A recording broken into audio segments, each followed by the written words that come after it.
I was the king of Wall Street. I had everything, until I saw a beggar on a park bench that stopped my heart. I wasn't just any woman. It was Sarah, the girl I abandoned 6 years ago. And she wasn't alone. She was texting my own company's emergency line for shelter, not knowing I was the one who owned the roof she was begging for. But the real shocker, she thinks I'm the one who threw her out. And tonight, the truth is going to burn. Welcome back. Before we find out why this billionaire is frozen in shock, drop a comment and let me know where you're watching from. I want your honest rating out of 10 for this story at the end, so don't blink. Subscribe now so you don't miss the climax. Alrighty, let's dive in. The dashboard glowed electric blue against my fingertips, cold and smooth like touching the surface of a frozen lake. I was scrolling through user data on the new humanitarian app, our latest PR move, though I'd never admit that to the board, when the notification cut across the screen like a knife slash. Red, pulsing. Anonymous SOS, my thumb hovered over it, and I could feel the leather of the seat creaking beneath me as I shifted forward. The blizzard outside was trying to tear New York apart.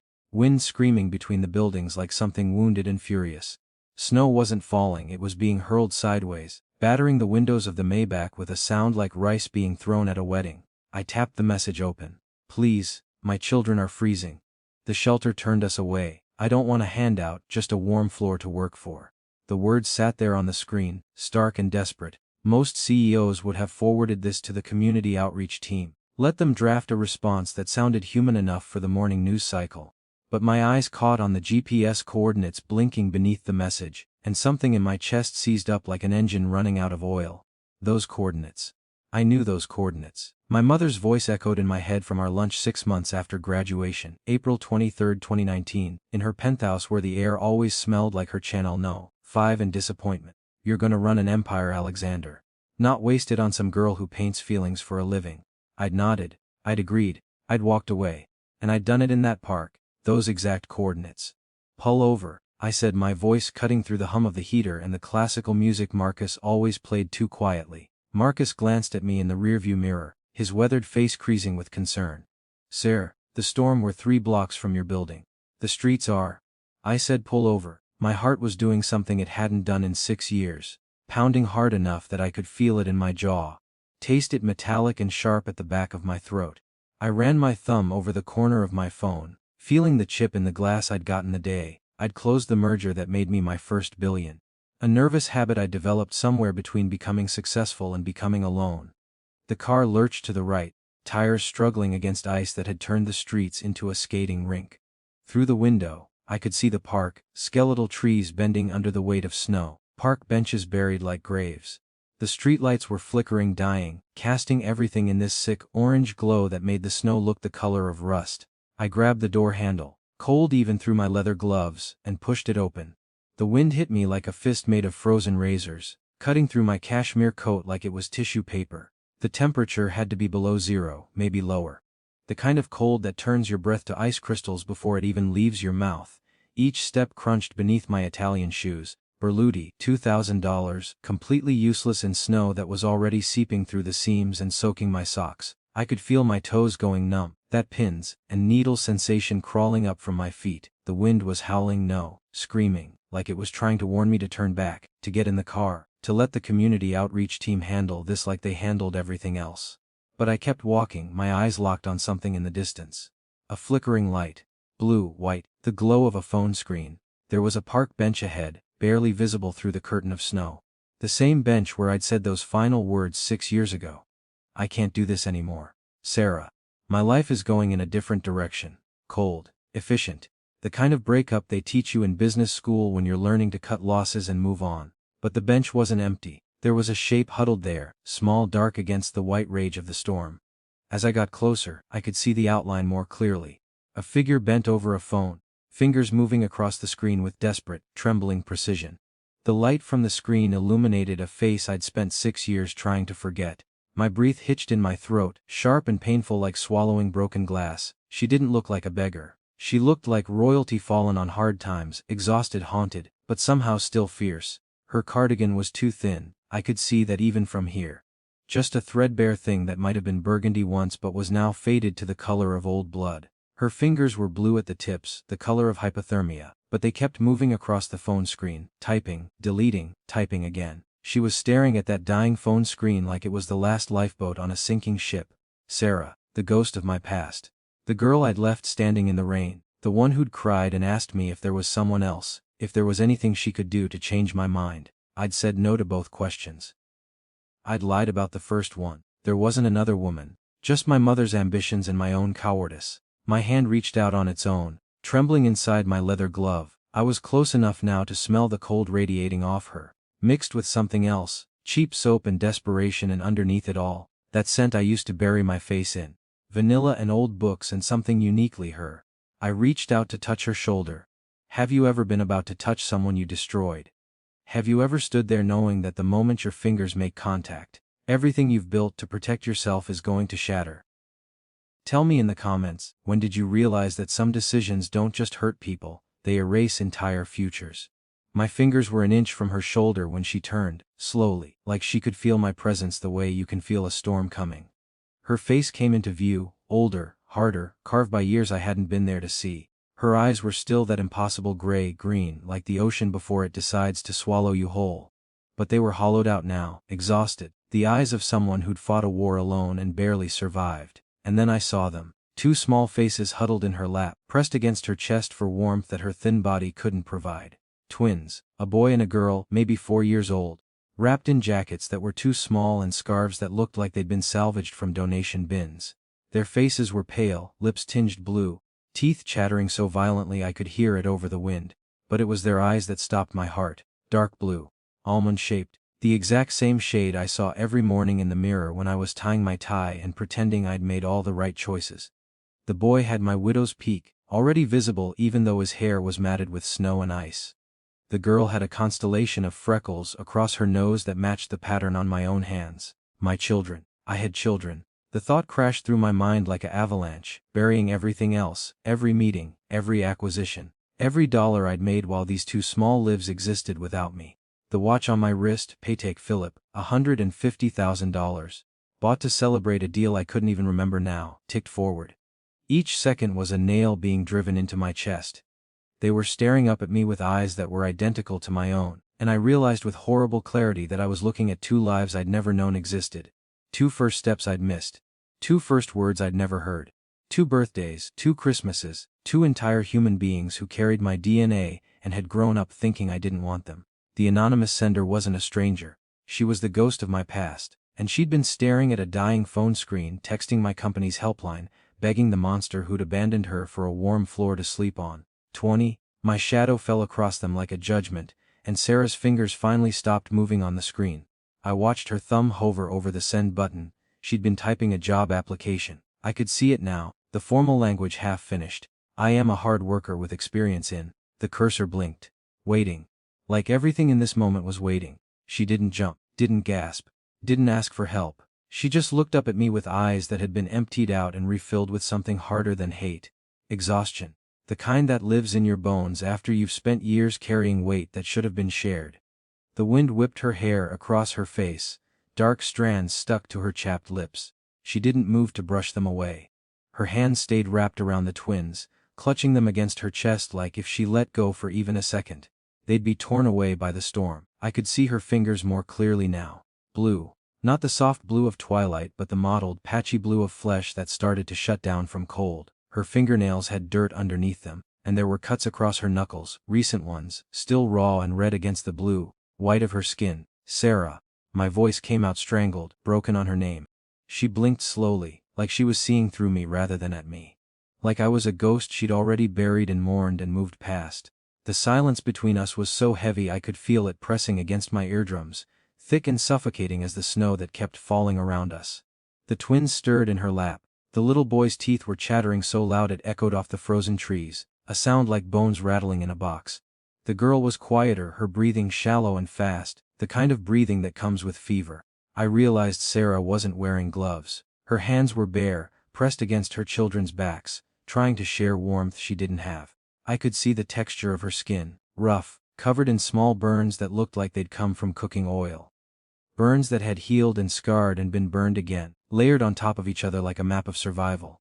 What the hell are you doing out here? The words ripped out of me, too loud, too harsh. The businessman's voice. The voice that closed deals and fired executives and never trembled. Sarah's mouth twisted into something that might have been a smile if smiles could cut.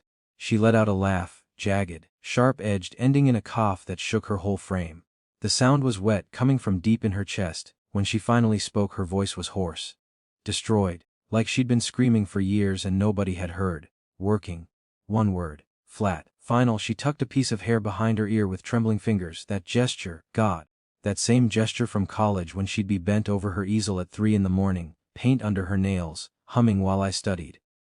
My chest felt like it was being crushed in a vise. I lost my job. She continued, each word careful and measured, like she was rationing them. 3 weeks ago. Emma. She glanced down at the little girl, and I saw her jaw tighten. Emma's medical bills. The insurance doesn't cover her condition. I had to keep leaving work for appointments, for pharmacy runs when her prescriptions ran out. They said I was unreliable. The little girl, Emma, was burning up. Even from where I stood I could see the flush on her cheeks, too bright against the deathly pale of the rest of her face. Her lips were cracked and bleeding, her breathing coming in short, rapid bursts that fogged the frozen air. The shelter turned us away tonight, Sarah said, still not looking at me. Her eyes were fixed on her phone screen, on the job application she'd been writing. Fire code, maximum capacity. They gave me a list of other places to try, but, her voice cracked, just for a second. Then she swallowed it down, forced it back into that flat, dead tone. But everywhere is full. It's the coldest night of the year. Everyone wants inside. I watched her finger move across the screen again, back to typing. Applying for a night shift at a 24-hour diner. Her hands were shaking so badly she kept hitting the wrong letters. Had to delete and retype the same word 3 times. So I remembered seeing the news about your company's new app, the one that helps people in crisis. She said your company, like it was a disease. I thought maybe another cough, deeper this time, rattling in her lungs. Maybe someone would have a floor. A basement. Anything. I told them I'd work, clean, cook, whatever they needed. I just needed my kids to be warm. She didn't know. She had no idea she'd been texting my personal dashboard, that her anonymous SOS had landed directly in front of the man who'd walked away from her 6 years ago. I reached for my coat, my hands moving on autopilot. The cashmere was warm from my body heat, lined with silk that had cost more than most people made in a month. I tried to drape it over her shoulders, over the twins, over all 3 of them huddled together like they were one organism trying to survive. Her hand shot out and shoved the coat away. Hard. The force of it surprised me. She was freezing to death but still had strength left for pride. Don't. The word was a blade. Our eyes met for the first time. Really met, and I saw everything I destroyed looking back at me. She wasn't crying. There were no tears, no pleading, no begging. Just this awful, hollowed-out exhaustion that was worse than any accusation. I'm not a charity case, Alex. She said my name like it tasted rotten. I was looking for a job, not a handout from a man who chose a boardroom over a life. The accusation hit me in the chest like a physical blow. I felt my knees weaken, the snow beneath my expensive shoes suddenly too soft, too unstable. I looked down at the 2 small faces in her lap, at my son and daughter, my flesh and blood, my DNA walking around in the world without my knowledge.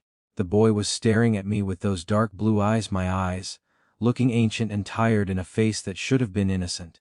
The girl's head was resting against Sarah's collarbone, her small hand clutching her mother's cardigan in a fist so tight her knuckles were white.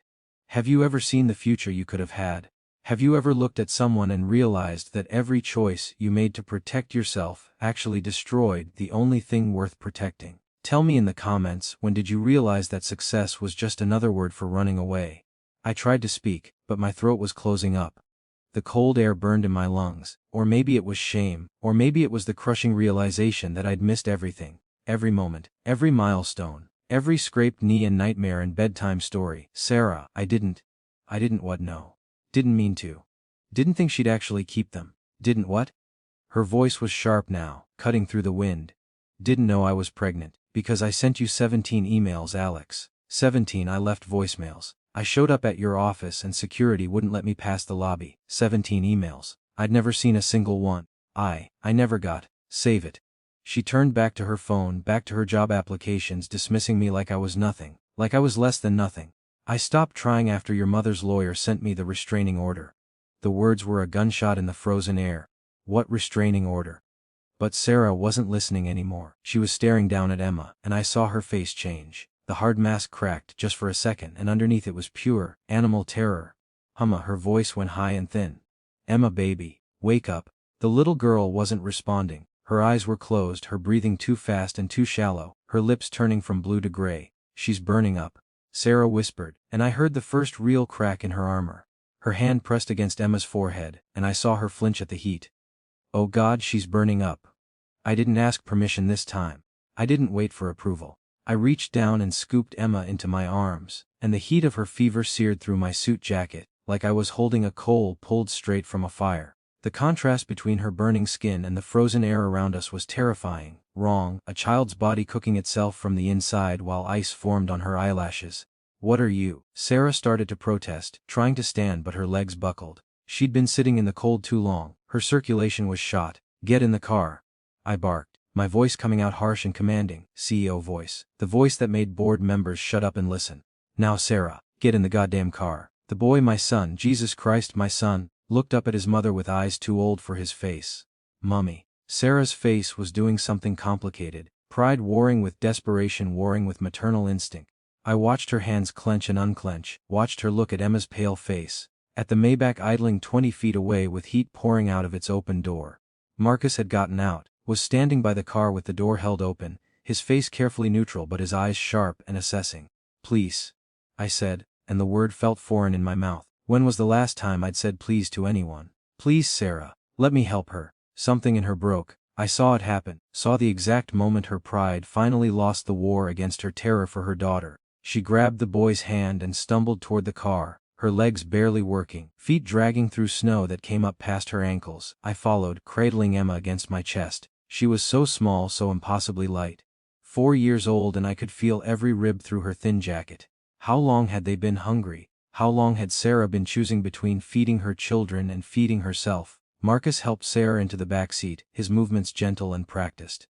The boy climbed in after her, silent and watchful, those blue eyes tracking every movement I made, like he was waiting for me to disappear. I slid in beside them, still holding Emma. The heat of the car hit me like a wall, but Emma didn't stop shivering. Her teeth were still chattering despite the fever, her body confused and shutting down. "Drive," I told Marcus. "My building." Fastest route. As the car pulled away from the curb, I watched Sarah through the corner of my eye. She'd pulled the boy, what was his name? Did I even know my own son's name? Against her side, and her hands were pressed against his back, checking him for cold damage with practiced, efficient movements. A mother's hands. Hands that knew exactly how to check for frostbite, for hypothermia, for all the things children shouldn't have to survive. Her bag had fallen open on the seat between us. I could see inside, a wallet held together with tape, a pack of crackers, and her phone, the screen still lit up with her half-finished job application. And underneath it, partially visible, was a stack of papers. Old papers, yellowed at the edges. I reached down without thinking and pulled one out. It was a letter, dated June 2019. Addressed to me. "Dear Alex, I don't know how else to reach you. I'm pregnant. We're gonna have a baby. Please call me. Please, I need to." My eyes jumped to the next letter. August 2019. "Alex, I don't understand why you won't respond. Your mother's lawyer called me today. He said you signed papers. He said you paid her to make me disappear. He said if I contact you again, you'll—" The paper crumpled in my fist. I looked at Sarah, really looked at her. At the burns on her hands from working in kitchens I'd never see, at the exhaustion carved into her face from raising my children alone, at the threadbare cardigan and the too thin body and the eyes that had died 1,000 deaths. And I understood. My mother had done this, had intercepted every email, every call, every desperate attempt Sarah had made to reach me, had forged my signature on legal documents and restraining orders, had systematically erased Sarah and my children from my life to protect the Thorn legacy. The fury that rose in me was white, hot, incandescent. It burned through my chest like acid, like lightning, like the purest rage I'd ever felt. I pulled out my phone with shaking hands, my thumb leaving a smudge on the screen as I scrolled to my mother's private number. She answered on the second ring, her voice smooth and pleased. "Alexander, darling, how did the presentation? You're dead to me, mother." My voice was quiet. Lethal. The kind of quiet that made billion-dollar deals collapse. "And you're never touching my children." I hung up before she could respond and turned to Sarah, who was staring at me with wide eyes. Just as I opened my mouth to explain, to apologize, to beg for forgiveness I didn't deserve, Emma's head slumped against my chest, her breathing went quiet, too quiet, terrifyingly, impossibly quiet. 30. Emma's breathing was the sound of paper tearing, thin, fragile, barely there. I pressed my palm against her chest and felt her heartbeat fluttering like a dying moth trapped under glass. Too fast, way too fast for a child this small. "Drive faster," I said to Marcus, my voice coming out strangled. Not a request. A command from somewhere primal I didn't know existed in me. The Maybach surged forward, engine purring as we sliced through snow-choked streets. I could feel every bump, every slide of the tires against ice, transmitted through the leather seats into my spine. Sarah's hand shot out and gripped the door handle, knuckles going white, but her eyes never left Emma's face. The boy, my son, was pressed against Sarah's side, silent and watchful. He hadn't made a sound since getting in the car. No crying, no questions. Just those ancient blue eyes tracking everything, cataloging it, storing it away like he'd learned early, that the world wasn't safe enough to let your guard down. I looked down at Emma in my arms. Her eyelids were fluttering, showing whites that were threaded with tiny red veins. Her lips had gone from blue-gray to an awful purple, like a bruise spreading across her face. The heat coming off her skin was wrong. It reminded me of touching the hood of a car that had been running too long, metal about to warp. Sarah. My voice cracked on her name. Sarah, what the hell happened? What is this? What's wrong with her? Sarah finally looked at me, and I saw something I'd never seen in her before. Not when I'd broken up with her in the rain. Not when she'd begged me to explain why. Not even in the park just now when she'd shoved my coat away with those frost-bitten hands. Fear. Pure, undiluted terror. She has a condition, Sarah said, each word forced out through chattering teeth. She was finally warming up, and with the warmth came violent shivering. Her whole body was shaking so hard I could hear her bones rattling. A genetic thing. The doctors call it. She paused, swallowed. They call it idiopathic recurrent fever syndrome. Her immune system attacks itself when she gets stressed or cold. Her temperature spikes to dangerous levels. Genetic. The word sat in my chest like a stone. How long? I asked. How long has she had this? Since she was 18 months old. Sarah's voice was flat now, reciting facts like she'd done it 1,000 times before. To doctors, to insurance companies, to emergency room nurses who looked at her with pity. The medication is expensive. My insurance covered some of it, but not the newest formula. The one that actually works. That's $2,000 a month out of pocket. $2,000. I spent that much on wine at business dinners, on ties I wore once and forgot about, on the annual maintenance for the watch currently ticking on my wrist. Why didn't you? I started, but Sarah cut me off with a laugh that was all edges. Why didn't I what? Alex, her gray-green eyes were blazing now, fever bright with 6 years of stored rage. Why didn't I tell you? I tried so goddamn hard you have no idea. She reached into her bag with shaking hands and pulled out her phone. A few taps and she shoved it in my face. Email after email. Sent to my old college address, to the corporate email listed on my company website, to every possible avenue she could find. Subject, please read this. Subject, about us. Subject, I'm pregnant. Subject, our baby. Subject, Alex, just one conversation. All marked with the same red text. Masa fala delavar, your mother. Sarah said, her voice shaking now, matching the tremors running through her body. Your mother had your email accounts monitored. Had someone filtering messages. Every single one I sent got intercepted. She scrolled further, and I saw phone records, call logs, 17 calls to my office number between April and September 2019, each one lasting less than 30 seconds. Security wouldn't put me through. She continued. They said they had instructions. That Sarah Chen was not to be connected to Alexander Thorne under any circumstances. That if I showed up in person they were authorized to call the police. My stomach twisted, churning acid. I remembered those months. I'd been working 80-hour weeks, closing the Denver acquisition, proving to the board that I deserved the CEO position. My mother had been so proud, had thrown me a party at her penthouse, champagne and caviar and congratulations from men in suits who'd known me since I was in diapers, while Sarah was pregnant, alone, blocked from reaching me by my own mother's paranoia and ambition. I showed up at your office anyway, Sarah said quietly, and I could hear the exhaustion in every syllable. September 14, 2019. I was 5 months pregnant, starting to show. I thought if you just saw me, if you just knew. What happened? My voice sounded like gravel scraping concrete. Security escorted me out, professionally, firmly. I wasn't making a scene or anything, I just wanted to talk to you, but they said I was trespassing. That Mr. Thorne had made it very clear he didn't want contact. She paused, her hand moving unconsciously to her stomach, like she was remembering the weight of pregnancy. 2 days later, a lawyer showed up at my apartment, your mother's lawyer. Gregory something, he had papers. What kind of papers? A restraining order. Sarah's laugh was hollow, echoing in the warm confines of the car. Signed by you.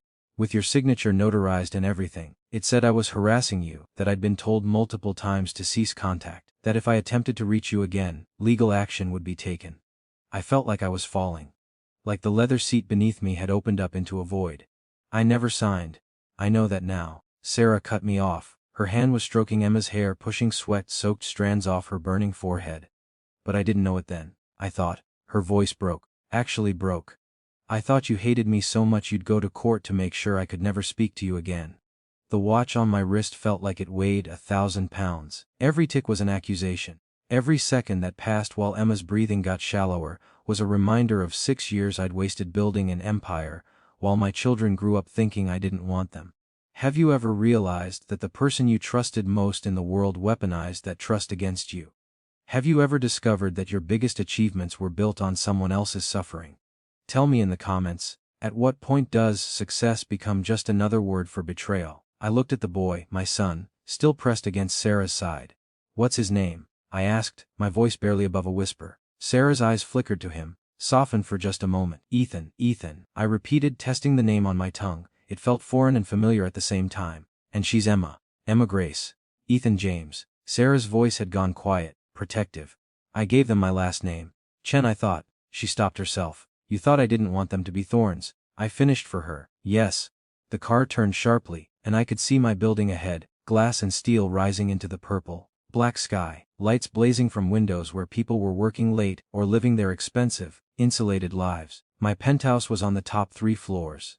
500 square feet of carefully curated minimalism that cost $8 million, and had never heard the sound of children's laughter. Sarah, I said, my voice coming out rougher than I intended. I'm gonna fix this. I'm gonna.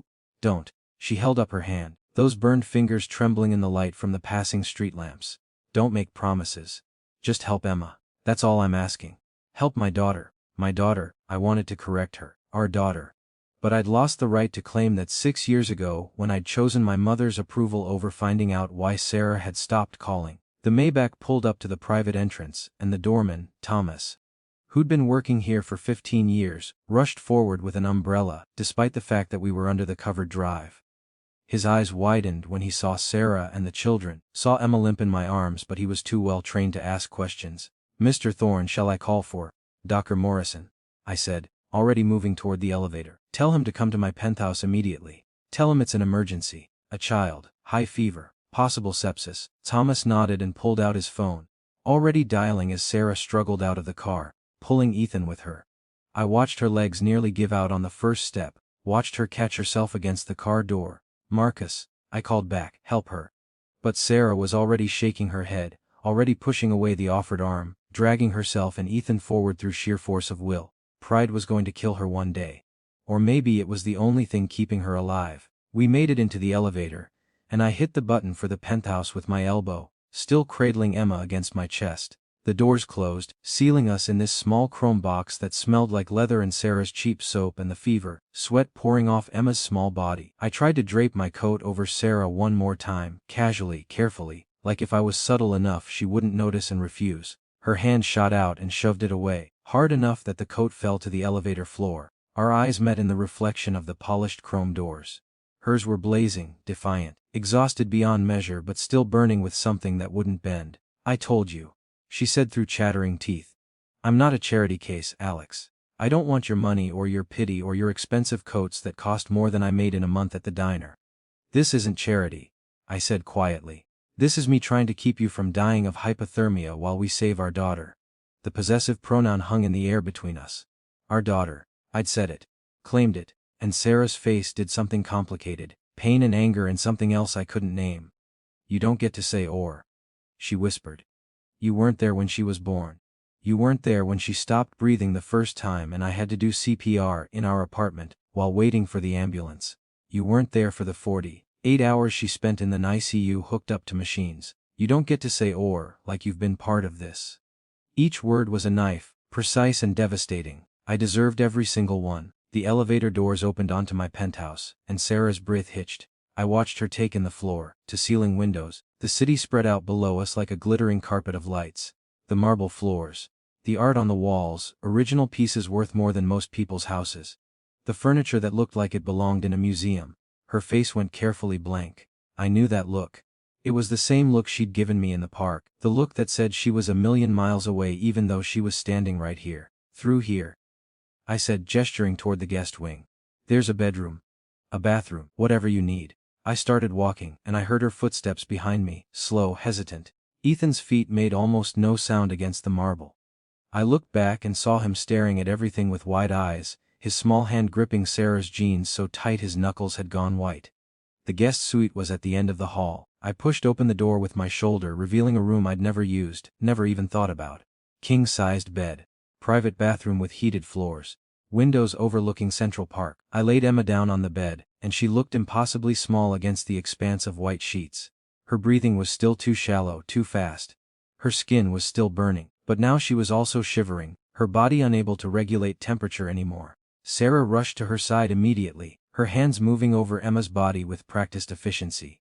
Checking her pulse, her breathing, pulling back her eyelids to check her pupils. I noticed the scars on Sarah's hands again as she worked, burns from hot oil, cuts from knives, calluses from scrubbing floors. The marks of a woman who'd worked 3 jobs to keep her children alive. To keep my children alive. How long did you work at the diner? I asked quietly. Sarah didn't look up from Emma. 2 years. Before that, housekeeping at a hotel. Before that, night shifts at a convenience store while I was pregnant. I had to quit after the twins were born because I couldn't afford childcare. What about your art? The question came out before I could stop it. You were so talented. You were going to. I was going to a lot of things. Sarah cut me off, her voice hard. But talent doesn't pay for diapers or formula or antibiotics. So I put away my paints and I learned to flip burgers and clean toilets and smile at customers who grabbed my ass for tips. The image of it, Sarah brilliant, creative Sarah with paint under her fingernails and dreams in her eyes, reduced to scrubbing other people's filth for minimum wage, made me want to put my fist through the floor, to ceiling windows. Just as I opened my mouth to say something, to apologize, to beg, to offer anything and everything I had, Ethan made a small sound. A whimper, quickly stifled, like he'd learned early that making noise attracted the wrong kind of attention. I looked down and saw him staring at Emma, tears streaming silently down his face. Is Emma going to die like the goldfish mommy? His voice was so small, so terrified. Is she going to stop moving and get cold? Sarah's face crumpled for just a second before she forced it back into that mask of strength. She pulled Ethan against her side, pressed a kiss to his hair. No, baby. Emma's going to be fine. The doctors are coming. She's going to be fine. But I could hear the lie in her voice. The desperate hope of a mother who'd already watched her daughter almost die too many times to count. There was a knock at the door, sharp, professional. Dr. Morrison had arrived. But as I turned to let him in, Emma's head suddenly slumped to the side. Her breathing went quiet. Terrifyingly, impossibly quiet. 40. She's burning up. The words ripped out of my throat like shrapnel, sharp and desperate, and nothing like the controlled businessman's voice I'd spent years perfecting. I finally stopped asking, stopped waiting for permission I didn't deserve. I scooped Emma into my arms, ignoring Sarah's sharp intake of breath, ignoring the way her hands reached out instinctively to pull her daughter back. Emma's fever was searing through my suit jacket like I was holding burning coals wrapped in silk. The contrast was terrifying, her skin so hot it hurt to touch, but her lips had gone gray, bloodless, like all the warmth in her body had concentrated in her core and abandoned her extremities. Dr. Morrison was already pushing past me, his medical bag hitting his hip as he moved with practiced urgency. He was in his 60s, gray-haired and steady-handed, the kind of doctor who charged $5,000 just to make house calls. I'd kept him on retainer for 3 years and never needed him until now. How long has she been like this? Morrison's hands were already on Emma, fingers pressing against her neck, feeling for her pulse. 20 minutes, maybe less.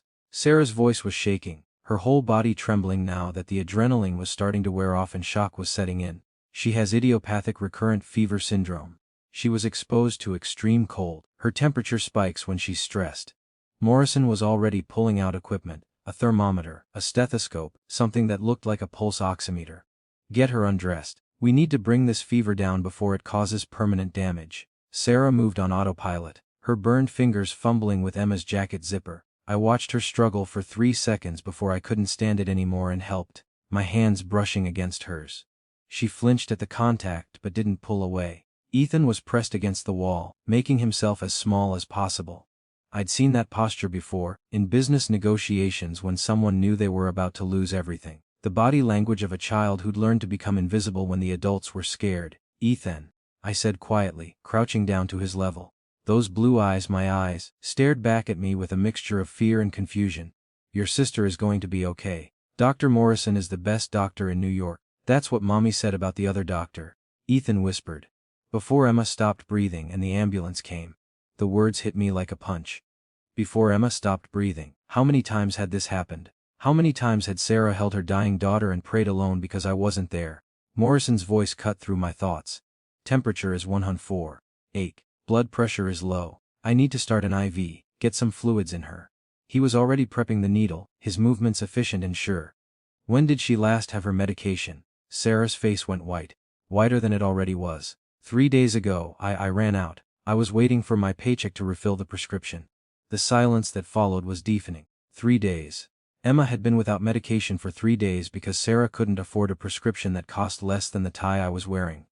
Get whatever she needs, I said to Morrison, my voice coming out flat and hard. I don't care what it costs. Get it now. Morrison nodded, already pulling out his phone to call in prescriptions to the pharmacy he kept on speed dial for emergencies like this. Sarah was standing by the bed, her hands hovering over Emma but not touching, like she was afraid that if she made contact, her daughter would shatter. I watched as Morrison inserted the IV into Emma's tiny arm, watched her face scrunch up in pain even though she was barely conscious. Sarah made a sound, low and wounded, like an animal watching its young suffer. Mrs. Thorne. Morrison started, but Sarah cut him off. It's Miss Chen, she said sharply. Not Mrs. Thorne. Never Mrs. Thorne. The correction hung in the air like smoke. Morrison's eyes flicked to me, then back to Sarah. Professional enough not to comment on the obvious tension. Mims Chen, he continued smoothly. Your daughter is stable for now, but I want to monitor her overnight. I'm going to set up some equipment, keep her on fluids. If her temperature doesn't start coming down in the next hour, we'll need to take more aggressive measures. Sarah nodded, not trusting her voice. I watched her sink into the chair beside Emma's bed, her hand finally reaching out to smooth her daughter's sweat-soaked hair. As Morrison set up his equipment, I backed toward the door, giving them space. My foot caught on something, Sarah's bag, still lying where it had fallen when we'd rushed in. The contents had spilled across the marble floor. I bent to pick it up, and that's when I saw them. Old letters yellowed at the edges, creased from being folded and unfolded too many times. The top one was dated June 2019, addressed to me at my old college email. My hands moved without permission, pulling the letter out, unfolding it with fingers that had started to shake. Dear Alex, I don't know how else to reach you. I'm pregnant. We're gonna have a baby. Please call me. Please, I need to talk to you. I need to know if... The letter ended mid-sentence, like she'd been too emotional to finish. I reached for the next one. August 2019, Alex, I don't understand why you won't respond. I've called your office 17 times. Your mother's lawyer called me today. He said you signed papers. He said you paid her to make me disappear. He said if I contact you again, you'll file harassment charges. Is that true? Did you really? My vision was blurring. I blinked hard, forcing myself to focus on the next letter. September 2019. I saw the restraining order today. Your signature looks so real. The lawyer, Gregory Sutton, he said his name was. He showed me everything. Court documents, legal paperwork, all of it official. All of it saying you want me gone. I'm 5 months pregnant. Alex, I can feel our baby moving, and you want me gone. The paper crumpled in my fist. I looked up and saw Sarah watching me, her green eyes hollow and exhausted. You read them before, she said quietly. In the car. When my bag fell open, your mother said you signed the papers. I read aloud, my voice shaking with a rage so pure it felt like it might burn me alive from the inside out. She said you paid her to make me disappear. That's what the lawyer told me. Sarah confirmed. He had documents, official documents with your signature, a restraining order, a payment receipt for $50,000 made out to me for termination of relationship, and all associated obligations. I never cashed it. Never touched it. But he said you wanted me to have it. To go away quietly. $50,000. My mother had tried to buy off the mother of my children like she was a business problem to be solved. I pulled out my phone, my hands shaking so badly I almost dropped it. I scrolled to the photo Sarah had shown me in the car, the one with the signature. I zoomed in, studying the loops and curves of my own name written in someone else's hand. It was good. Professional. The kind of forgery that would hold up in court if no one looked too closely. But I knew my own signature. I knew the way I crossed my T's, the slight hesitation before the O in Thorne. This wasn't mine. She forged it. I said, my voice coming out strangled. My mother forged my signature. On the restraining order, on the payment documents, on everything. Sarah's laugh was bitter and sharp.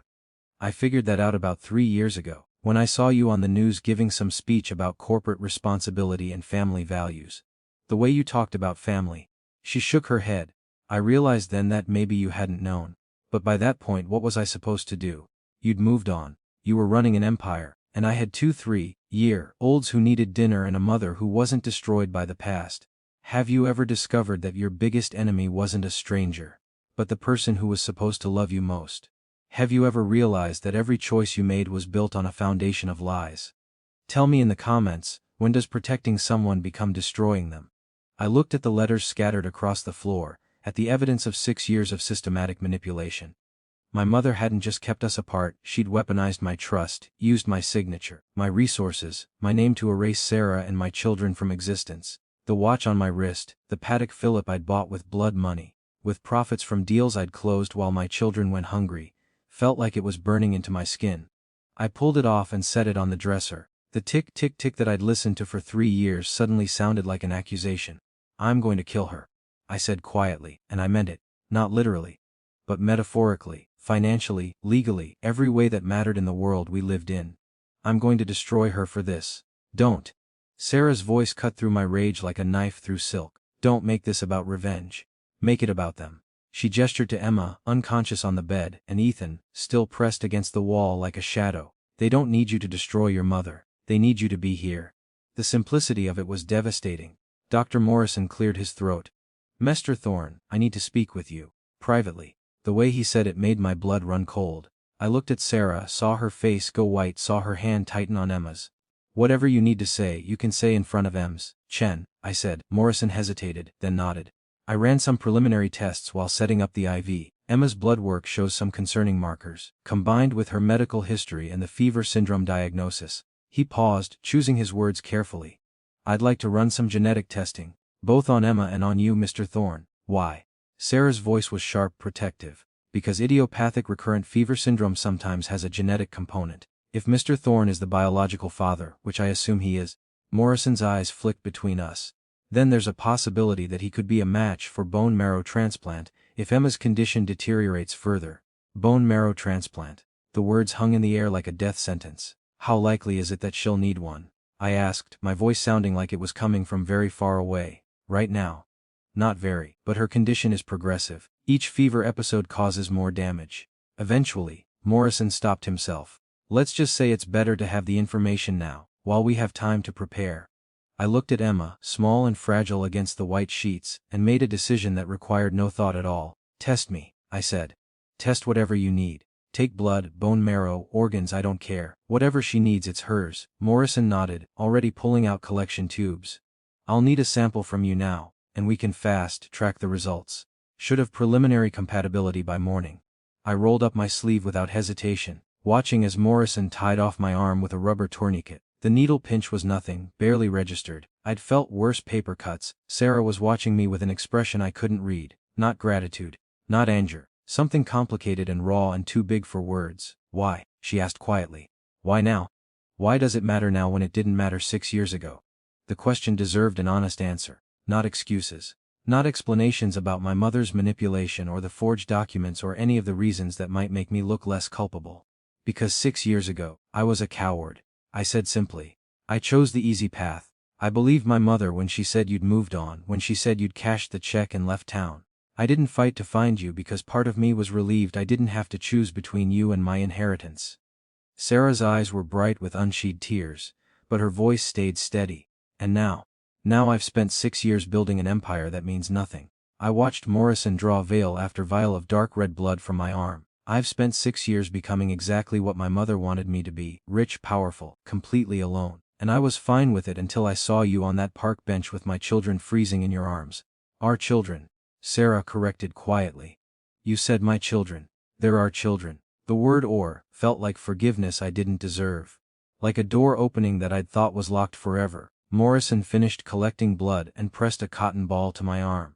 I'll have the lab run these tonight. Should have preliminary results by morning. He moved back to Emma's bedside, checking the IV drip, adjusting the monitors he'd set up. The room had transformed into a makeshift hospital suite, all chrome and beeping machines and the antiseptic smell of medical equipment. Sarah's phone buzzed on the bedside table. She picked it up, her face going carefully blank as she read whatever message had come through. What is it? I asked. She didn't answer, just held out the phone so I could see. It was a text thread, old messages dating back years, and at the top of the thread was a contact name, Gregory Sutton, lawyer. I scrolled through the messages, my rage building with each one. Ms. Chen, this is Gregory Sutton, attorney for Alexander Thorne. My client has asked me to inform you that any further contact will be considered harassment. Ms. Chen, I have documents here that require your signature. If you sign them acknowledging that you will make no claims on Mr. Thorne or his estate, the payment of 50,000 will be released to you. Ms. Chen, my client has filed a restraining order. You are to cease all contact immediately. Message after message, each one signed with Sutton's name, each one claiming to speak for me. I pulled out my own phone and dialed my mother's private line. It rang once, twice, 3 times. She picked up on the 4th ring, her voice smooth and pleased, like she'd been expecting good news. Alexander, darling, how did the presentation go? Did the board? You're dead to me, mother. My voice came out low, lethal, the kind of quiet that had made billion-dollar deals collapse and CEOs resign in fear. And you're never touching my children. There was a pause on the other end, a sharp intake of breath. Alexander, I don't know what lies that woman has been feeding you, but, Lise. I laughed, and the sound was ugly, jagged. You forged my signature. You hired a lawyer to threaten her. You paid people to intercept my emails and block my phone calls. You systematically erased my children from my life. And you did it all while sitting across from me at Sunday dinners, smiling and talking about legacy and family values. I was protecting you, she said, her voice going cold now, imperious. That girl was going to trap you, ruin your future. I did what any mother would do. Any mother. I looked at Sarah, at the burns on her hands from working 3 jobs, at Ethan pressed against the wall, terrified, at Emma, barely breathing on the bed. Any mother would have let me make my own choices. Any mother would have told me I had children. You're not a mother. You're a monster. Alexander, you're being dramatic. When you calm down you'll realize. I'm transferring controlling interest in my shares to a trust, I said, cutting her off. Effective immediately. You're off the board. You're out of the company. And if you ever try to contact Sarah or my children, I will bury you so deep in lawsuits you'll die in a courtroom. I hung up before she could respond. My hands were shaking. The phone felt slippery in my grip, like it was covered in oil. Sarah was staring at me with wide eyes. Alex, you can't. Your company, your mother, is nothing compared to this. I finished. She doesn't get to win. Not anymore. The room went quiet except for the beep of Emma's monitors and the soft hiss of the IV drip. Dr. Morrison was pretending not to listen, focused intently on adjusting Emma's blankets. Ethan had crept closer during my phone call, his small hand reaching out to grip the edge of my suit jacket. I looked down and saw him staring up at me with those blue eyes, my eyes, filled with a question too big for a 4-year-old to ask. Are you staying? He whispered. Or are you the kind of grown-up who leaves? The question broke something in my chest that I didn't know could break. I knelt down, ignoring the way my expensive suit pants creased against the marble floor. I'm staying, I said, and meant it with every fiber of my being. I'm not going anywhere. Ethan studied my face for a long moment, then nodded slowly, like he was making a decision. His hand stayed gripped in my jacket. As I looked up, I saw Sarah's face doing something complicated. Not forgiveness, not yet. But maybe the beginning of something. A crack in the armor she'd built to survive. Dr. Morrison walked out of the room, his face grave, holding a chart in his hands. The expression on his face made my heart stop completely. Armistier. Thorne, Miss Chen, he said quietly. There's a complication we didn't see coming. Fivvy. The chart in Morrison's hands was shaking. Not much, just a tremor at the edges barely visible. But I'd spent years reading body language in boardrooms, learning to spot the tells that meant someone was about to deliver bad news they didn't want to say out loud. What complication? Sarah's voice was steel wrapped in silk, sharp and ready to cut through whatever he was about to say. Morrison set the chart down on the dresser, his fingers leaving small impressions on the manila folder. I could see the edges of medical terminology, test results printed in neat columns of numbers that meant nothing to me but everything to him. The fever isn't just a fever, he said carefully, choosing each word like he was diffusing a bomb. Emma's blood work shows markers consistent with acute inflammation of the heart muscle. Myocarditis. It's a complication we sometimes see with her condition, especially after severe temperature fluctuations. The word heart made the room tilt sideways. Sarah was already on her feet, moving toward Emma's bedside like someone had yanked her with invisible strings. Her hands hovered over her daughter's chest, not touching, just feeling the air above her like she could sense the broken rhythm beneath the skin. How bad? Sarah's voice cracked on the second word. Right now, mild to moderate, but it's progressive. If it worsens, she could need. Morrison paused, his professional mask slipping for just a second to show something that looked like pity. She could need a heart transplant. The silence that followed was the kind that has weight and texture. pressing against my eardrums until I thought they might burst. But there's another option. Morrison continued quickly, seeing the color drain from Sarah's face. A less invasive one. Stem cell therapy. We'd harvest stem cells from a direct genetic relative, a parent would be ideal, and use them to help regenerate the damaged heart tissue. I was already moving before he finished the sentence. Take them from me. Whatever you need. Morrison held up his hand. It's not that simple. The match has to be precise. We'd need to run a full genetic panel, check for compatibility. It's not guaranteed that you'll be a match, even as the biological father. Then test me now, I said, my voice coming out harder than I intended. Right now. Don't wait until morning, Alex. Sarah started, but I cut her off. I don't care if it hurts. I don't care if it takes all night. Test me. I was already rolling up my other sleeve, the one Morrison hadn't drawn blood from yet. She's my daughter. If there's even a chance I can help her, we're taking it. Morrison nodded slowly, already pulling out more collection tubes from his medical bag. I'll need bone marrow this time. It's more painful than a blood draw. The needle is larger, and will be going into your hip bone. I don't care, I repeated. Sarah was watching me with those green eyes, and I couldn't read the expression on her face. It wasn't gratitude. It wasn't trust. It was something raw and complicated, like she was seeing me for the first time and couldn't decide if she liked what she saw. Morrison gestured to the bed. Lie down on your side. This is going to hurt. I did as he said, positioning myself on the edge of Emma's bed, careful not to disturb the equipment attached to her small body. I could feel the heat radiating off her even from a foot away, smell the sick sweet scent of fever sweat. You'll feel pressure first, Morrison said, his hands already prepping the injection site on my hip. Then a sharp pain as the needle goes through the bone. Try not to move. I felt the cold swab of antiseptic, then the pressure of his fingers finding the right spot on my pelvic bone. Then the needle, Jesus Christ. The needle felt like he was drilling into me with a corkscrew made of white, hot metal. I bit down on my lip hard enough to taste blood, my hands fisting in the expensive sheets. The pain was extraordinary, not sharp like a cut but deep and grinding, like someone was excavating my skeleton from the inside out. Almost there, Morrison murmured, and I could hear the concentration in his voice, the careful extraction of marrow from bone. Through the pain I was aware of Ethan watching from his position against the wall.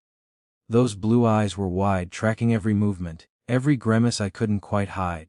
Does it hurt? He asked quietly. Yes, I said through gritted teeth because I wasn't going to lie to him, but it's okay.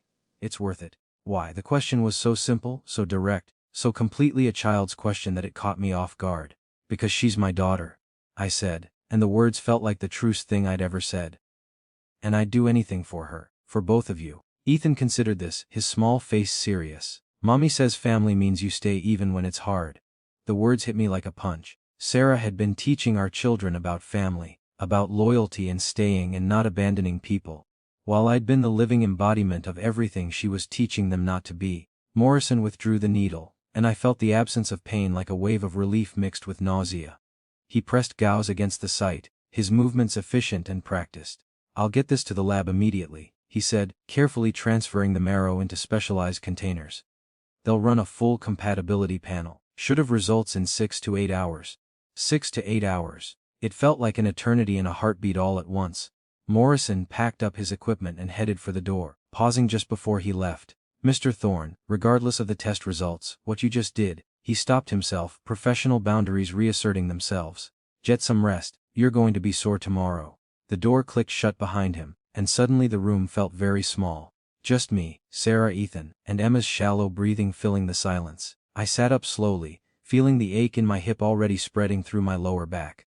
Sarah was still standing by Emma's bedside, her hand finally resting on her daughter's forehead, checking the temperature with that automatic maternal gesture.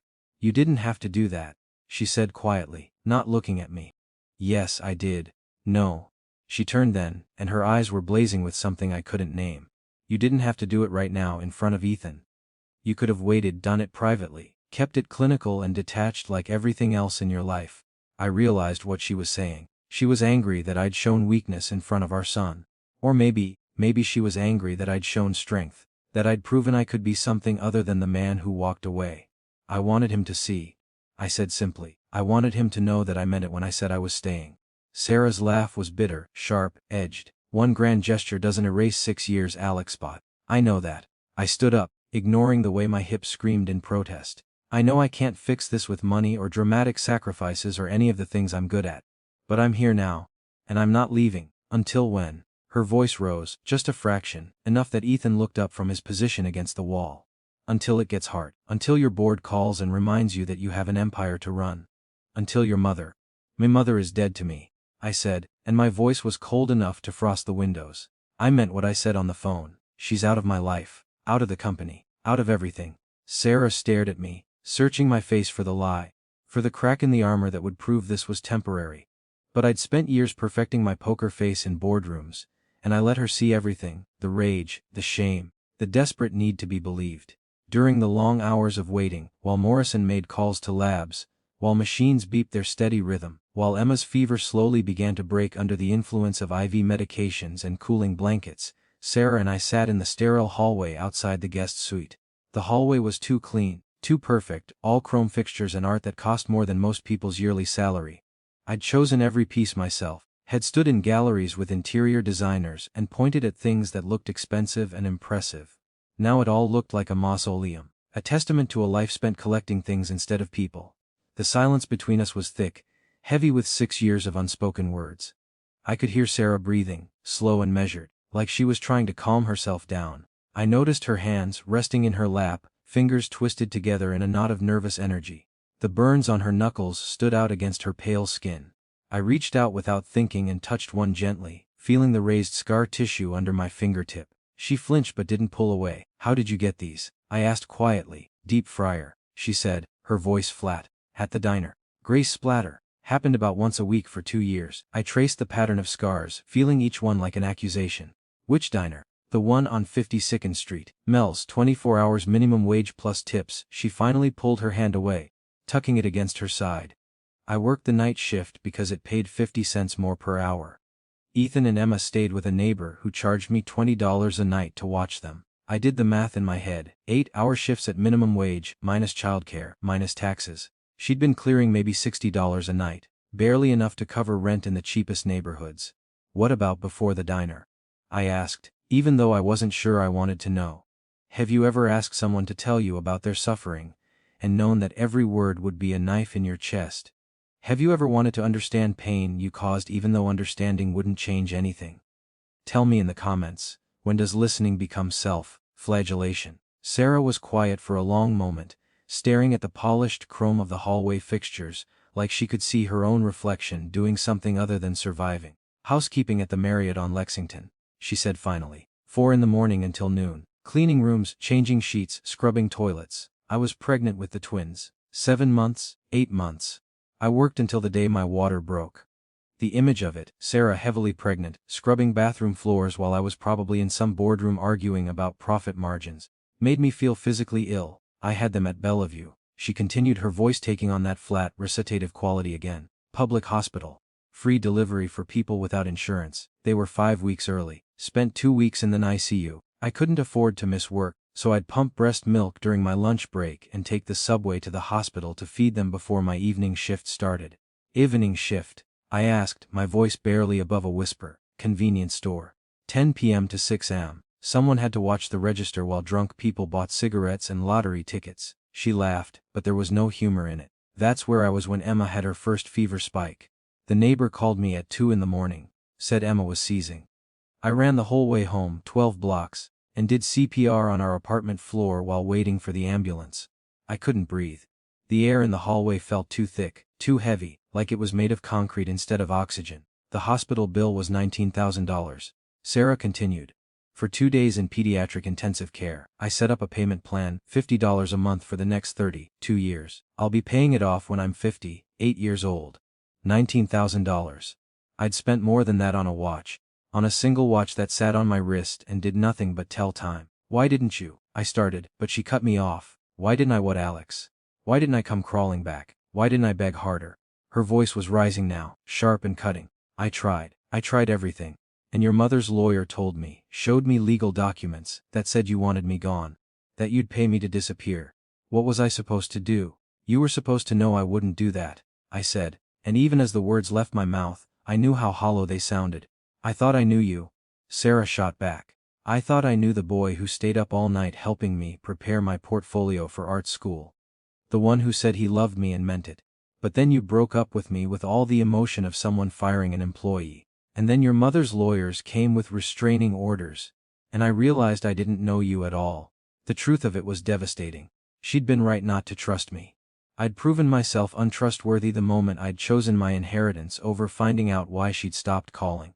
I was a coward, I said quietly. 6 years ago when my mother told me you'd moved on, I believed her because it was easier than fighting. Easier than choosing you over the empire she was building for me. Sarah was quiet, her hands still twisted together in her lap. I watched her thumb worry at a callus on her palm, another nervous habit, another sign of the life she'd lived while I was buying penthouses and closing mergers. The things my mother told me about you, I continued, needing her to know even though it wouldn't change anything. She said you'd cashed the check. That you'd taken the money and moved to California to pursue your art career. She showed me fake receipts, fake emails. She had her assistant create an entire paper trail of lies. And you believed her, Sarah said flatly. Les, I didn't make excuses. Didn't try to soften it. I believed her because I wanted to believe her. Because it meant I could have both, the money and the clean conscience. I could tell myself you were fine, that you'd chosen to leave, that I wasn't abandoning you. The confession hung in the air between us, ugly and true. Sarah turned to look at me then, really look at me, and I saw something in her eyes soften. Just a fraction, just enough to hurt. I don't need your money, Alex, she whispered, and her voice was tired but clear. I don't need your penthouse or your expensive doctors or any of this. She gestured at the chrome and marble and tasteful art surrounding us. I need to know that if I fall again, my children won't be alone in the cold. The simplicity of the request was devastating. She wasn't asking for wealth or status or any of the things I could give easily. She was asking for the one thing I'd failed at completely, being there. I can't promise I won't fail, I said honestly. I don't know how to be a father. I don't know how to be. I gestured helplessly at the space between us. Whatever we are now, but I can promise I'll try, every day, for the rest of my life. Sarah studied my face for a long moment, and I let her see everything. The fear, the shame, the desperate need to be forgiven for things I couldn't undo. Trying isn't enough, she said finally. Trying is what people say when they want credit for intention instead of action. Then tell me what is enough, I said, my voice rough. Tell me what I need to do to prove this is real. I don't know, she admitted, and for the first time I heard the exhaustion under the anger. I don't know if there's anything you can do. 6 years is a long time to learn to survive alone. We sat in silence, the only sound the distant beeping of Emma's monitors through the open door. Ethan had fallen asleep on the chair beside Emma's bed, his small body curled up like a question mark, one hand still clutching the edge of my jacket even in sleep. He looks like you when he sleeps, Sarah said quietly. The same expression, like he's solving problems even in his dreams. I looked at my son, at the dark hair falling across his forehead, at the way his eyebrows drew together in concentration even though his eyes were closed. My son, 4 years of his life had happened without me, and I'd never get those years back. What was their first word? I asked suddenly. Sarah blinked, surprised by the question. Ethan's was no. Very emphatic. He said it to everything for about 3 months. A ghost of a smile crossed her face. Emma's was mama. She said it at 6 months, which the pediatrician said was early, but I think she just really needed to make sure I'd come when she called. When did they start walking? 13 months. Ethan first, then Emma about a week later. She refused to be left behind. Sarah's voice had gone soft, remembering. They held hands the first time they crossed the living room.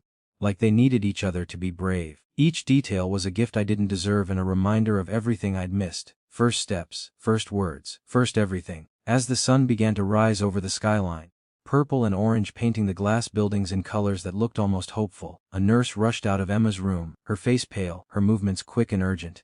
Dar. Morrison is on his way back up, she said slightly breathless. Emma's vitals have stabilized, but she's... The nurse paused, glancing between Sarah and me. She's awake, and she's asking for someone. Sarah was already moving, already on her feet and rushing toward the door. I followed, my hips screaming in protest, the pain from the bone marrow extraction making me limp slightly. We reached the doorway together, and I saw Emma's eyes, my eyes, dark blue and fever, bright, tracking our movement. Her small hand was reaching out, fingers grasping at air. Daddy, she whispered, her voice so small and hoarse it was barely audible. Daddy. Sarah's hand flew to her mouth, stifling a sound that was half sob, half disbelief. She turned to look at me, her eyes wide and confused. She's never, Sarah started. She's never had a daddy before. She doesn't know what, but Emma's eyes were locked on me, on my face, on the features she saw every time she looked at her own reflection. Daddy. She said again, and this time it wasn't a question, it was recognition. 60 Emma's fingers were still reaching toward me, thin and pale against the white hospital sheets, trembling with effort. I moved without thinking, crossing the distance between the doorway and her bedside in 3 long strides that made my hips scream in protest. Up close I could see the IV taped to her small hand, the monitor clips on her finger, the oxygen cannula beneath her nose. Medical equipment that had kept her alive while what had I been doing 6 hours ago? Reviewing quarterly reports, planning acquisition strategies. Hi, Emma. I said, and my voice came out rough, scraped raw. I knelt beside the bed so we were eye level, so she wouldn't have to strain her neck to see me. Her dark blue eyes, my eyes, studied my face with an intensity that seemed impossible for someone so small and so sick. She was cataloging features, comparing them against some internal reference. The widow's peak, the shape of my jaw, the exact spacing between my eyes that she saw in her twin brother every single day. You look like Ethan, she whispered, her voice hoarse from fever and screaming and things I hadn't been there to soothe. I know, I said. And you both look like me. Mummy said we got our eyes from somewhere special. Emma's hand finally reached my face, her fingertips cool against my cheek despite the fever still radiating from her core. She said we got them from someone who had to go away, but who loved us anyway. The lie was kinder than I deserved. Sarah had spent 6 years telling our children a story where I was a tragic hero instead of a coward, where my absence was noble instead of selfish. I glanced back at Sarah, who was standing in the doorway with one hand pressed against her mouth, tears streaming silently down her face. Ethan had woken up and was standing beside her, one hand gripping her jeans, watching this reunion with those ancient, careful eyes. Your mommy was right, I said, even though the words tasted like ash. I did have to go away, but I'm back now, and I'm not leaving again. Emma considered this, her small face serious. Promise. The word hung in the air between us, heavy with the weight of every broken promise, every missed birthday, every night she'd gone to sleep without a father. Promise. I said, and meant it with every fiber of my being. Emma's hand slid down from my cheek to rest against her chest, right over her heart. I could see the rapid flutter of her pulse at the base of her throat, too fast, struggling. It hurts, she said simply. Right here, like something is squeezing too hard. Sarah made a sound, low and wounded, and suddenly she was across the room, kneeling beside me, her hands gentle on Emma's face. I know, baby, I know it hurts, but the doctors are helping, the medicine is helping. Is the daddy helping too? Emma asked, her eyes flickering between us. Yes, Sarah said, her voice cracking. He's helping too. I watched Sarah's hands as they moved over Emma's body, checking her temperature, adjusting her blankets, smoothing her hair with movements so practiced they were almost unconscious. 6 years of being the only parent, the only comfort, the only constant. She'd learned to be everything because I'd been nothing. Ms. Chen. Dr. Morrison's voice came from the doorway, professional and measured. He was holding a tablet, the screen glowing blue, white in the early morning light. Mr. Thorne, I have the preliminary results. The words made my heart stop. Sarah's hands froze mid-motion, still resting on Emma's shoulder. And?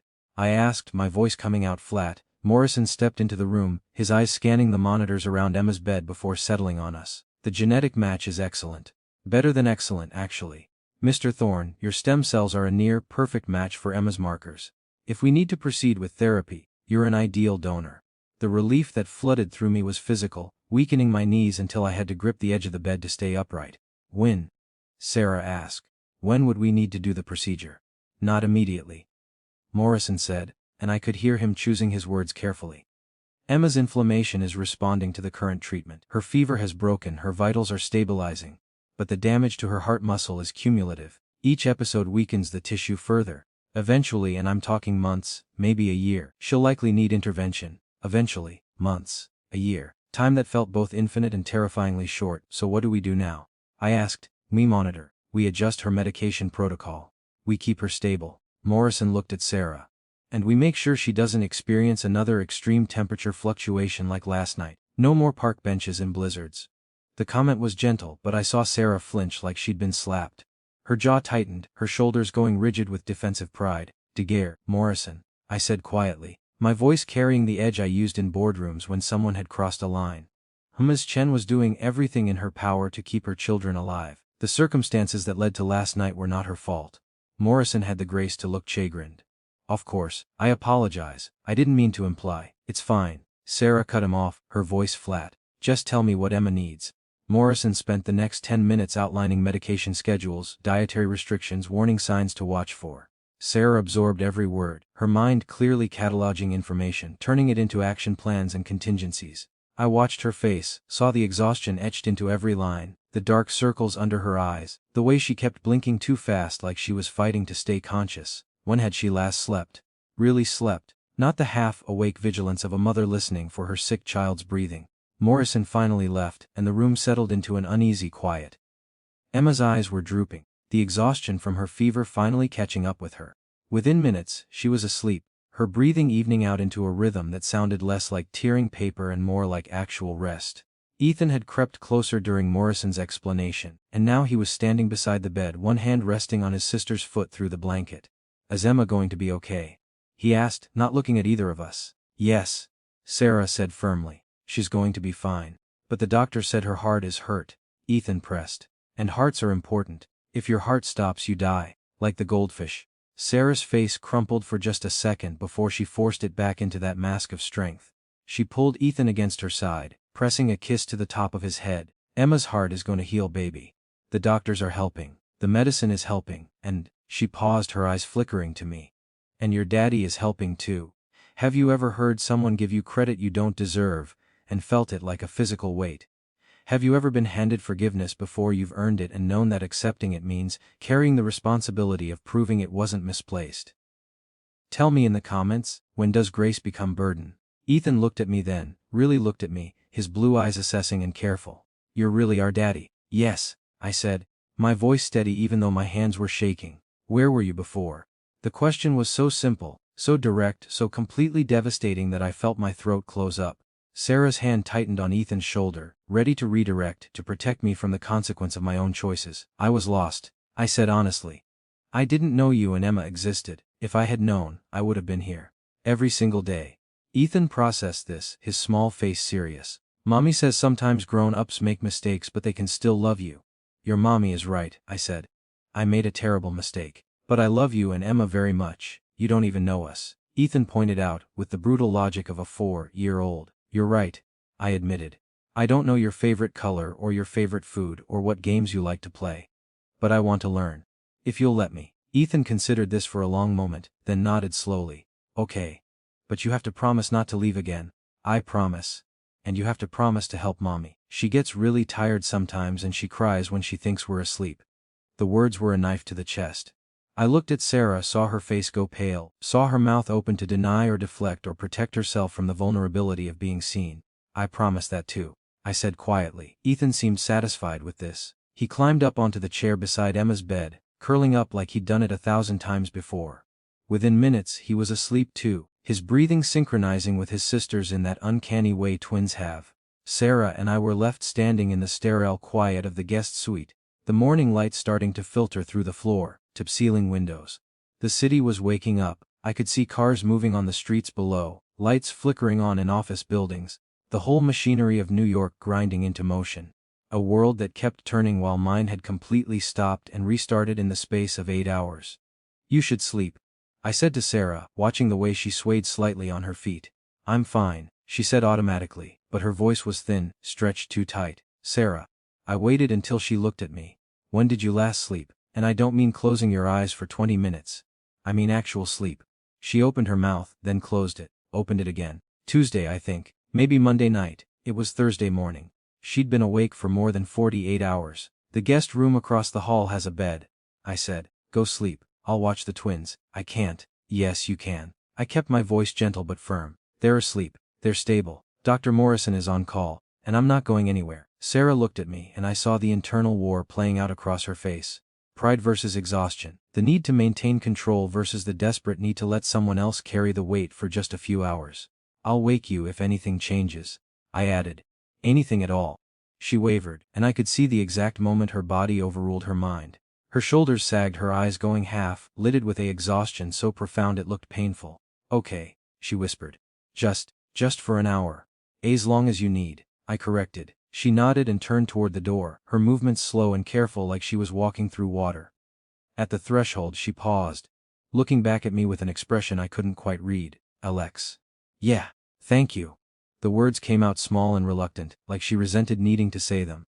"For the bone marrow, for calling Morrison, for..." She gestured vaguely at the room, at the twins sleeping peacefully in beds that cost more than she made in a year. For this, you don't need to thank me, I said. They're my children too. Something flickered across her face, pain or anger or maybe just exhaustion, and then she was gone, disappearing into the hallway with footsteps that dragged against the marble floor. I stood there for a long moment, listening to the sound of her moving into the guest room across the hall, the quiet click of the door closing. Then I turned back to the twins, to these two small lives that were mine and not mine, familiar and completely foreign all at once. I pulled up a chair between the two beds, Emma in one, Ethan in the other, and settled in to watch. The monitors beeped their steady rhythm. The IV dripped its measured dose. The city woke up outside the windows, oblivious to the fact that my entire world had been dismantled and rebuilt in the space of a single night. Emma shifted in her sleep, her small hand reaching out across the blanket. I took it gently, feeling the delicate bones under too thin skin, the calluses on her palm that shouldn't be there on a 4-year-old's hand. I'm sorry, I whispered, even though she couldn't hear me. I'm so sorry I wasn't there. I'm sorry you were cold and hungry and scared.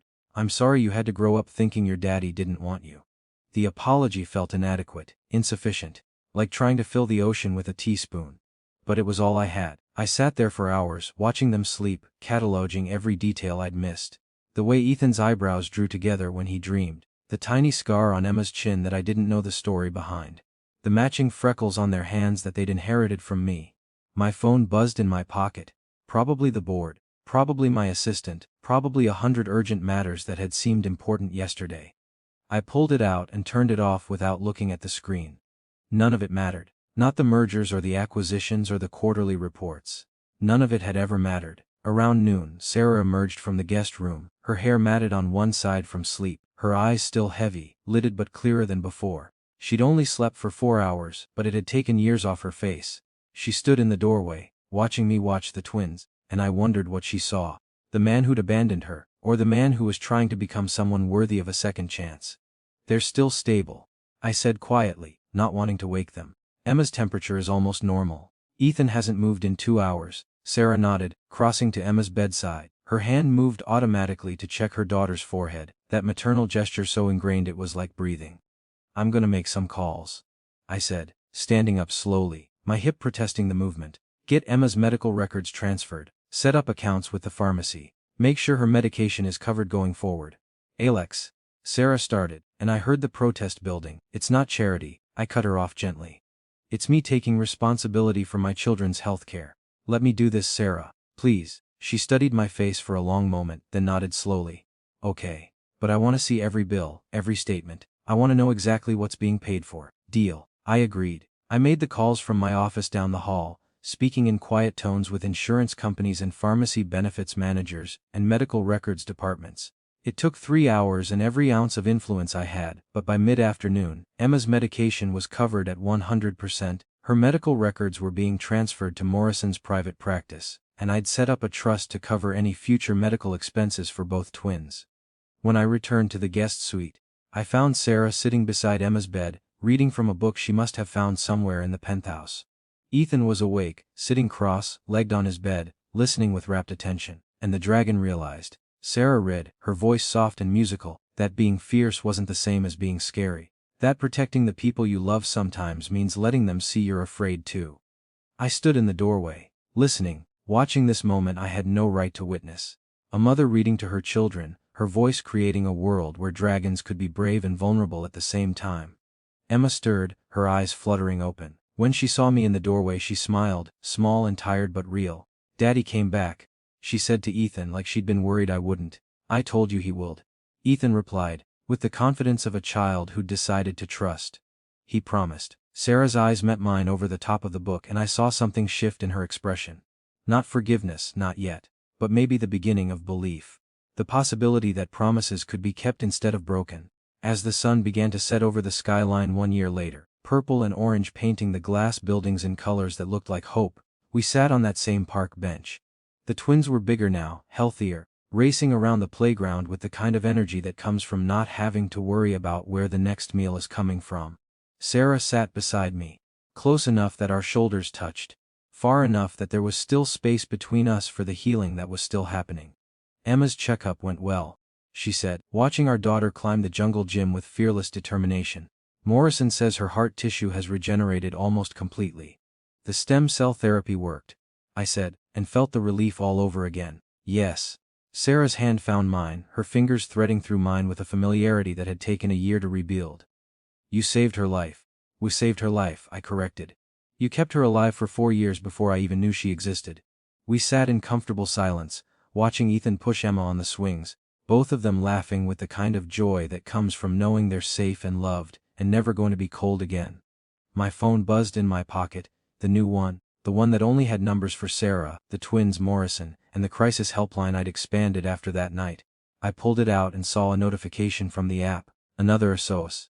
Another person in crisis. Another chance to be the person I should have been all along. I have to take this, I said to Sarah, showing her the screen. She nodded, understanding. Go. We'll be here when you're done.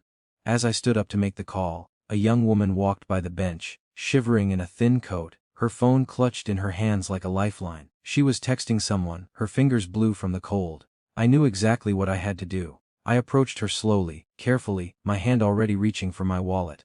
Not to throw money at her. Not to make myself feel better with a grand gesture, but to offer shelter, to offer warmth, to offer the same second chance someone had given me on a park bench 1 year ago, when I'd finally opened my eyes and seen what really mattered. Sarah and the twins watched from the playground, and I could feel their eyes on me. Not judging, not doubting, just watching, trusting that I would keep my promise, that I would stay, that I would choose them, every single day, for the rest of my life. The smell of coffee was wrong. Not expensive wrong, but cheap wrong, the kind that came from a diner pot that had been sitting on the burner for 3 hours, bitter and burnt at the edges. I inhaled it anyway, sitting at the counter of Mel's Diner on 52nd Street, the same place Sarah had worked night shifts for 2 years while I was sleeping in silk sheets 30 blocks away. The vinyl seat beneath me was cracked, held together with duct tape that stuck to my jeans. The Formica counter had cigarette burns from before the smoking ban, little black craters that someone had tried to fill with nail polish. My fingers traced one absently, feeling the rough texture. You sure about this? Sarah asked from beside me, her hands wrapped around her own cup of terrible coffee.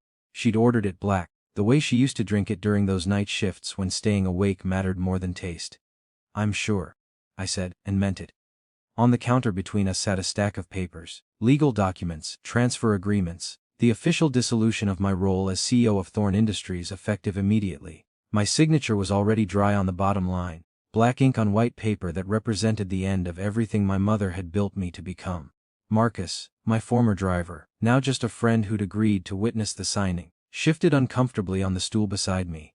He'd been with me for 8 years, had driven me to 1,000 business meetings, had watched me become exactly what this city rewarded: ruthless, wealthy, alone. Mr. Thorne, he said quietly, still unable to call me Alex even though I'd asked him to 100 times in the past year. You know you don't have to do this. You could keep the board seat, maintain some control. I don't want control, I interrupted gently. I want a life. The waitress, Rita, her name tag said, same Rita who'd worked alongside Sarah, who'd covered her shifts when Emma was sick, poured more coffee without asking. Her hands were scarred from the same deep fryer that had burned Sarah's knuckles, the same grease splatter that had marked my children's mother, as someone who worked with her hands.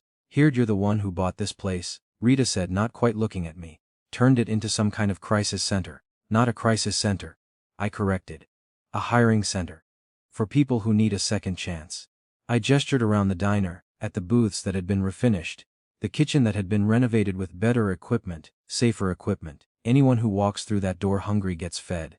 Anyone who needs work gets an application. Anyone who needs shelter gets connected to resources. Rita's eyes were bright with unshed tears. Sarah would have killed for a place like this 6 years ago. I know, I said quietly. That's why it exists. The door chimed and I looked up to see them, Emma and Ethan, pressed against the glass, their breath fogging the window as they peered inside. Sarah had left them with Marcus's wife for the signing, but they must have convinced her to bring them early. Emma's face lit up when she saw me, her smile wide and gap-toothed from losing her first tooth last week. Ethan was more reserved, but I caught the small wave, the acknowledgement that I was there and he was glad. 1 year. It had taken 1 year of showing up every single day before Ethan had started to believe I wouldn't disappear.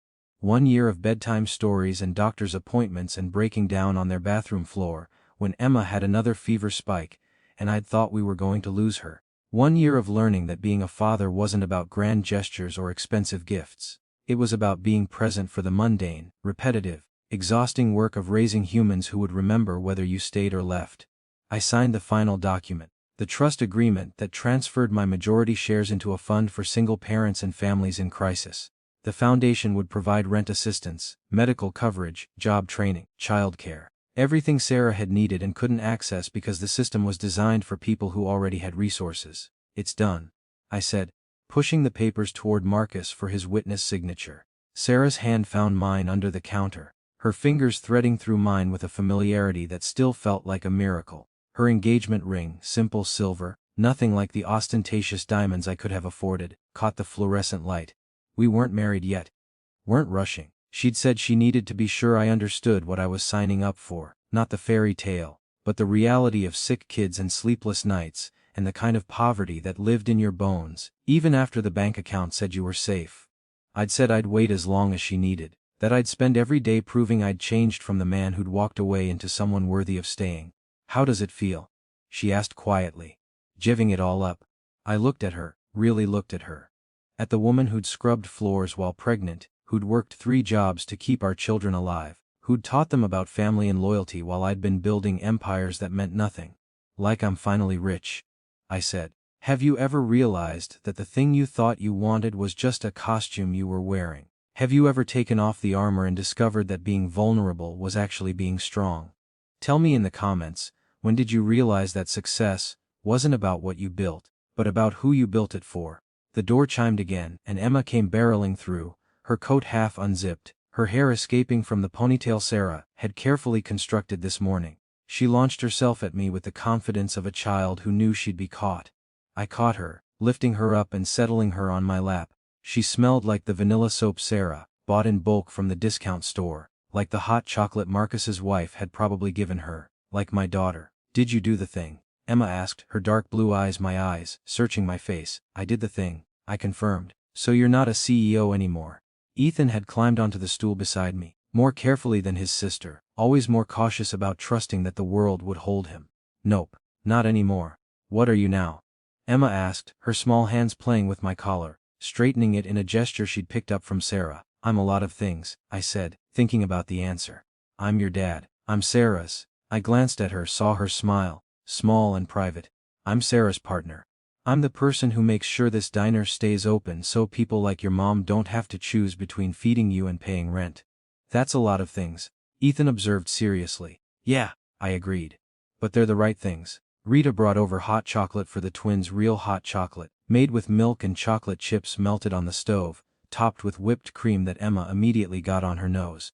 I watched Sarah reach over with a napkin, wiping it away with the automatic gesture of a mother who'd been doing this alone for too long. But she wasn't alone anymore. We sat there in the diner, the 5 of us crammed into a booth that was too small, drinking terrible coffee and good hot chocolate while the city moved around us outside the windows. I watched people walk by, some in suits heading to offices, some in work clothes heading to shifts, some with nowhere to go and no plan for getting there. A year ago, I would have been in the first category. Now I was none of them. I was something else entirely. My phone, the new one, the simple one with only important numbers, buzzed on the table. I glanced at the screen and saw the notification from the crisis app. Another sauce. Another person who needed help. I started, but Sarah shook her head. Marcus can handle it, she said, nodding toward my former driver who was already pulling out his own phone. You're off duty until Monday. Marcus caught my eye and nodded. Over the past year, I'd trained a team of people, former employees, volunteers, people who'd been helped by the program and wanted to pay it forward, to respond to the crisis notifications. I didn't have to be the hero anymore. I just had to be part of the system that helped, Daddy. Emma said, tugging on my sleeve. Can we go to the park? The one with the bench. The park. Our park. The place where everything had ended and begun on the same frozen night. Yeah, baby, I said, kissing the top of her head. We can go to the park. We finished our drinks and headed out into the spring afternoon. The city was warm today, the kind of warmth that felt like forgiveness after a brutal winter. Cherry blossoms were blooming in the parks, pink and white petals falling like snow that didn't hurt. The walk to the park took 20 minutes. We could have taken a car. I still had access to drivers, to luxury, to all the trappings of wealth even if I'd given up the company. But Sarah had taught me that walking mattered. That being in the city instead of floating above it in glass and chrome made you remember that real people lived here. Emma and Ethan ran ahead, chasing each other around trees, laughing with the kind of abandon that came from not having to worry about tomorrow. Sarah walked beside me, her hand in mine, her shoulder brushing against my arm with each step. "Your mother called again," she said quietly. I'd blocked my mother's number a year ago, but she kept finding ways around it. New phones, lawyers' numbers, business associates who didn't know they were being used. What did she want? I asked, though I already knew. To meet the twins. To make amends. Sarah's voice was carefully neutral, but I could hear the anger underneath. She said family was important, that she'd made mistakes but wanted a chance to be a grandmother. I stopped walking, turning to face Sarah fully. "What did you say?" I said I'd talk to you. She paused, her gray-green eyes searching mine. "But Alex, she tried to erase us. She forged your signature. She threatened me with legal action when I was pregnant and terrified. I don't care if she's had a change of heart. I don't care if she wants to make amends. Those children are mine to protect, and I won't let her anywhere near them." The fierceness in her voice, the bare protectiveness that had kept Emma and Ethan alive through years I should have been there for, made me love her even more. "Good," I said simply. Because that's exactly what I would have said. We started walking again and I felt something loosen in my chest. A year ago, I would have been torn. Would have felt obligated to consider my mother's feelings, to weigh her request against some sense of family duty. But I'd learned what family actually meant. It wasn't blood, it wasn't legacy, it wasn't protecting an empire or a name or a reputation. It was showing up, every day, even when it was hard, especially when it was hard. The park bench came into view, the same one where I'd found Sarah and the twins a year ago. We'd replaced the old wooden slats with new ones, installed a plaque that read, "For everyone who needs shelter. You are not alone." The bench had become a meeting point for the crisis response team. People who needed help knew to come here, knew someone would find them. We'd installed heating elements underneath for winter, shade covers for summer. Made it a place where being vulnerable didn't mean being abandoned. Sarah sat down first, and I settled beside her, our bodies fitting together with the practice of a year's worth of learning each other's rhythms. Emma and Ethan were playing on the jungle gym nearby, visible but far enough away that Sarah and I could talk. "I'm scared," Sarah said suddenly, her voice so quiet I almost missed it. "Of what?" "That this won't last. That you'll wake up one day and realize you gave up an empire for a life you don't actually want. That you'll resent me and the twins for being the reason you're not in boardrooms anymore." I turned to face her, taking both her hands in mine. They were still scarred from the deep fryer, still calloused from years of work, but they were the most beautiful hands I'd ever seen. "Sarah, look at me." I waited until her eyes met mine. A year ago I had everything the world told me mattered. Money, power, status, respect. And I was the poorest man alive. I was empty. I was alone. I was successful at things that meant nothing. "And now?" she asked, her voice trembling slightly. "Now I have everything that actually matters." I gestured toward the twins, toward the park, toward the city around us. "I have you. I have Emma and Ethan. I have work that helps people instead of just enriching shareholders. I have a life instead of an empire, but don't you miss it? Even a little?" I thought about the question honestly. Did I miss the rush of closing a deal? The adrenaline of negotiations? The respect that came with walking into a room as Alexander Thorne CEO? "No," I said, and realized it was completely true. I don't miss being that person. I don't miss who I had to become to succeed in that world. I like who I am now better. Sarah's eyes were bright with tears. "Who are you now?" "I'm Emma and Ethan's dad. I'm your partner. I'm the guy who runs a diner that feeds people who are hungry and helps them find work. I'm someone who shows up." I paused, searching for the right words. "I'm not the shark anymore. I'm just Alex." The simplicity of it was everything. We sat in silence for a while, watching our children play. I noticed small things, the way Emma always made sure Ethan got a turn on the swings, the way he helped her climb to the top of the jungle gym, even though she could do it herself. They'd learned to take care of each other in the years before I came into their lives, and watching them together was both beautiful and heartbreaking. A young woman approached the bench, her phone clutched in her hands, her coat too thin for the evening air that was starting to cool. She was maybe 20, with fear in her eyes and a backpack that looked like it contained everything she owned. "Excuse me," she said hesitantly. "Is this—" I saw online that this was a place where people could get help.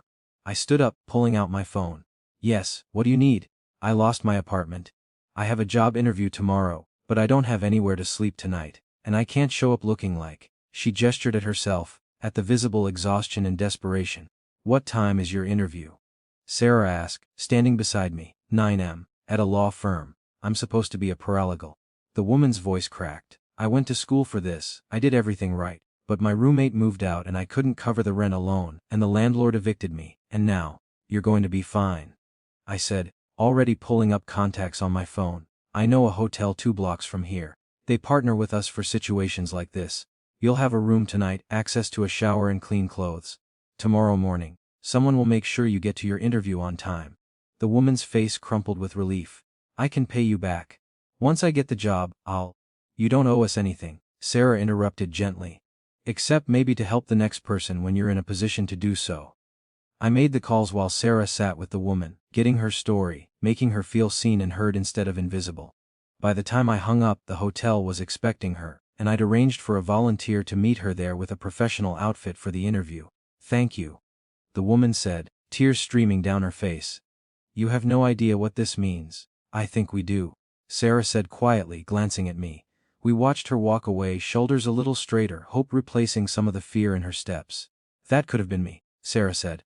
A year ago, that was me. I know, I said, pulling her close. That's why we do this. Emma and Ethan had tired of the playground and came running back, both of them talking over each other about who could climb higher and who could swing faster. Their energy was infectious, their joy uncomplicated by the weight of everything that had come before. Can we get ice cream? Emma asked, already knowing the answer would be yes because I was constitutionally incapable of denying her anything. Yeah, we can get ice cream, I said, scooping her up. She was getting too big for this, would be too big soon, but for now she still fit in my arms. We walked to the ice cream shop 3 blocks away, the same shop Sarah used to pass on her way to work at the diner. The place she'd never had money to stop at, even though the twins would press their faces against the window and stare at the flavors. Now we went there every Sunday.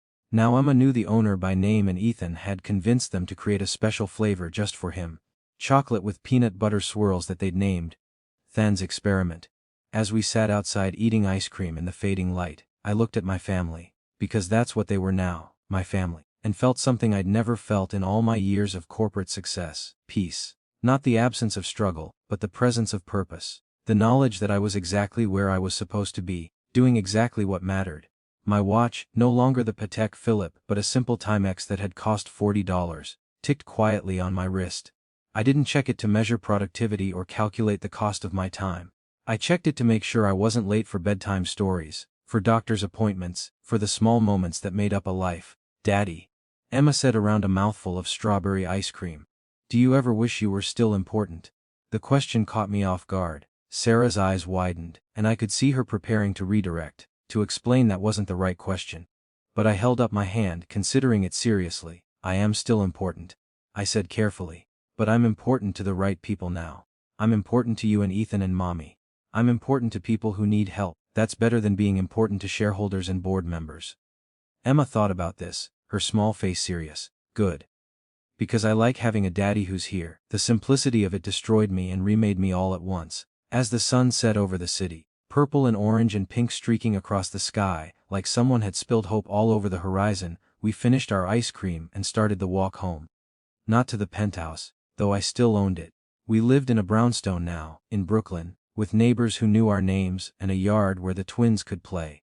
It was a third of the size and 100 times more full of life. We passed the diner on our way and I saw Rita through the window, training a new hire, a woman who'd walked in 3 days ago with nothing and now had a job, a purpose, a chance. We passed the hotel where the young woman would be sleeping tonight, safe and warm, preparing for her interview tomorrow. We passed a dozen places that had been part of the crisis response network we'd built, libraries with job training programs, churches with shelter referrals, community centers with childcare assistance. A year ago, I'd looked at this city from the top of a glass tower and thought I owned it. Now I walked through it and knew I was just one small part of a system that worked when people chose to help instead of hoard. Sarah's hand found mine again, our fingers interlacing with the ease of practice.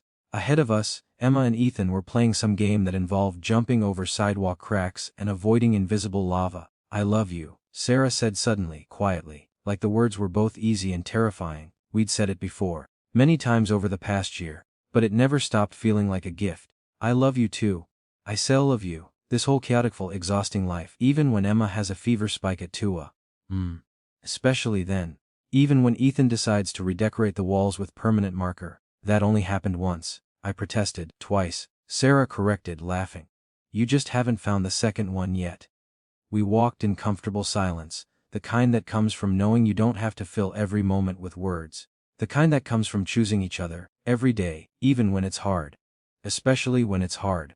1 year later, sitting on that same bench, I didn't look at my watch to see the time. I looked at my family to see my life. Emma was reading to Ethan from a book about dragons who learned to be brave. Sarah was grading papers from the art classes she'd started teaching at the community center. And I was just there, present, exactly where I needed to be. The young woman from a year ago walked by, the one we'd helped with the hotel and the interview. She was wearing a blazer now, carrying a briefcase, her stride confident.